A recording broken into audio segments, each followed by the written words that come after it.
DJ Sauti and the Bit.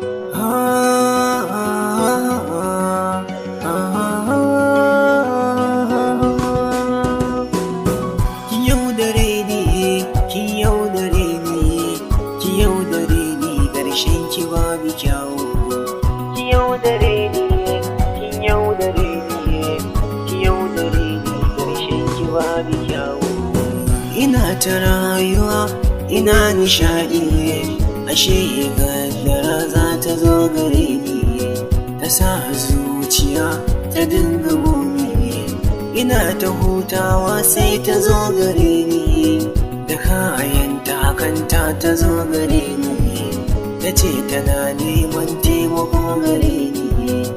Sai na ce wai me kike so gare ni, sai ta ce ka tsaya zama bayani.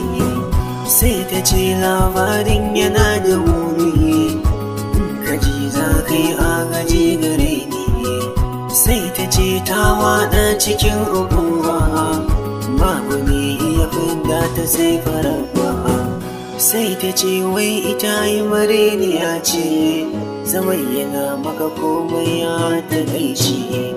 Ni yar Borno ce ya taƙaice, garin mai ta'adda sun ka gona, sun kashe yara kuma har da mata, sun kashe yayyanta a gabanta, sun kashe kannanta a gabanta, sun kashe iyayenta a gabanta. Ita kuwa an garkuwa da ita, an kai ta jeji kuma ta wa'alta, tana ta yin bauta tana ta jigata, cuta ta kama ta wa'alta, tana ta neman taimako don ta huta. Wani a cikin su shi ya taimake ta, zuwa da daddare ya gudu da ita.